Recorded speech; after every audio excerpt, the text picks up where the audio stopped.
Welcome to another vignette of Life's Choices, the movie. Today we interview the Commonwealth's attorney for the county of Halifax, Virginia, Attorney Kim S. White. Talk about gangs and why you decided to make it such a strong part of what you do. Well, initially I went to a facility to get some specialized training in gangs, thinking that really I was just getting my foot in the door at this facility. Talk about how hard these gangs really are and some of the things. Look right into that camera and tell those kids, you know what? It's not like TV. No, it's not. And I think that that's the hard thing. I think that gangs have been glamorized in music. They've been glamorized by sports stars, by actors who make you believe that if you come with me and you're in this gang, I can give you all of this. But frankly, all the gang wants is your time, your undivided attention, your money, your mind. And when they get a hold of that, they're not going to let anyone else be important to you because it takes away from the time that you have to give to the gang. And what they want from you is they want you to hold drugs, they want you to hold weapons, they want you to steal from people, they want you to rob people, they want you to be violent. And they could care less if it's your little sister's birthday, your grandmother's birthday, your grandmother's funeral. If that's going to interfere with something they want you to do, guess what? You've got to do it with them. And then the other thing they interfere with that's extremely important you need to know about is your schoolwork and your extracurricular activity. There are many of you out there who have dreams of being a sports star, or have dreams of being a rock star, or have dreams of being a lawyer, or a doctor, or a teacher, or a fashion designer, what have you. You cannot be those sorts of people if you dedicate time to the gang.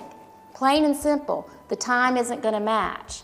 And the skills that you are going to have to learn as a young person in order to succeed in all those goals, you cannot put the time in to achieve those skills, to achieve that knowledge.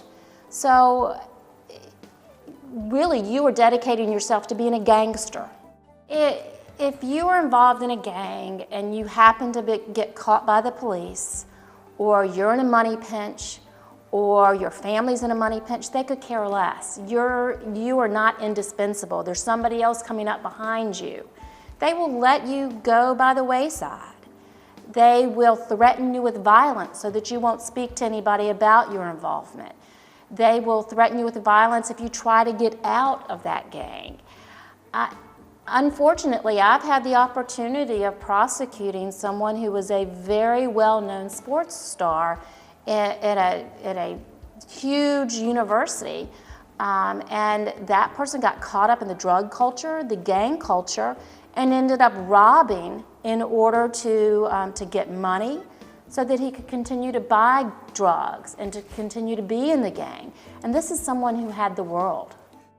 And let's go even further, and I really appreciate you being very candid and telling these young people exactly what really happens. Once they get into jail, if they start running their mouth because they say, well, you know what, I know how to get out of jail quick. I've got 10 years, but I can get out in 5 if I give up the big boy, if I tell them where the supplier is at. I'm sure that the gangs, they don't mind that, do they? No, and that's one of the most difficult things that we in prosecution face, but that the person who has been caught and who genuinely may want to change their lifestyle and they may want to help, they're placing themselves in danger. They're placing themselves in danger with fellow inmates within the jail. They're placing themselves in danger and their family in danger on the outside if they choose to talk. And it's a cycle that they will go through. So, I mean, the best thing to do is to never get on that cycle.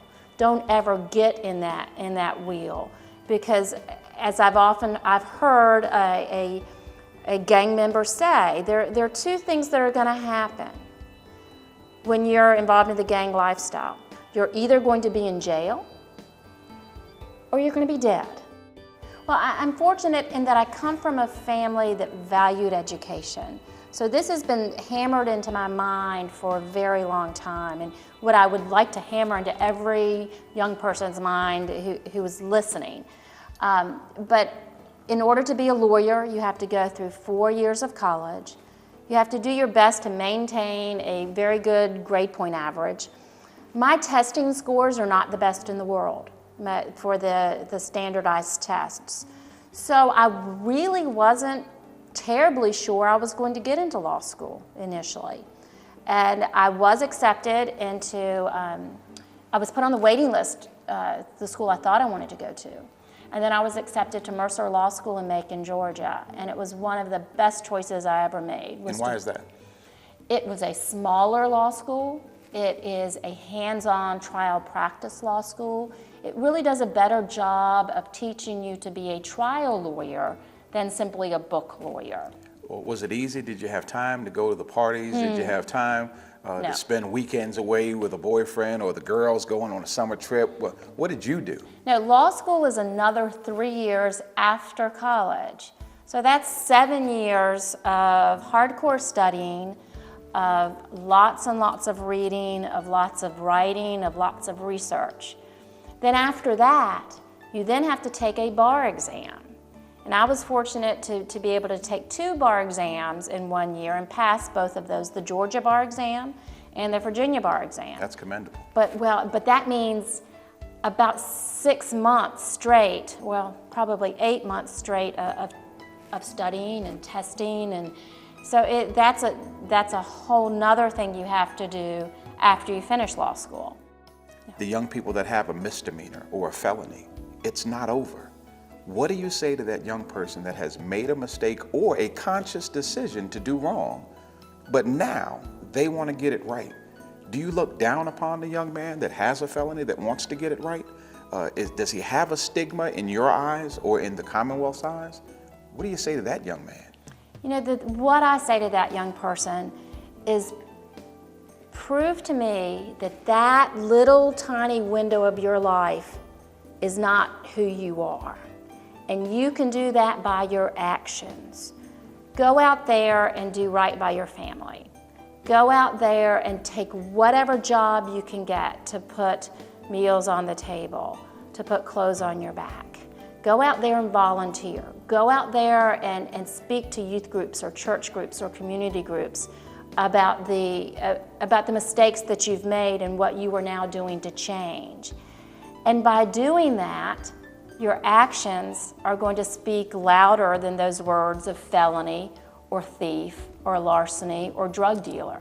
Make your actions speak louder. Last words, Mrs. White, look into that camera, tell these young folk what you want to leave them with.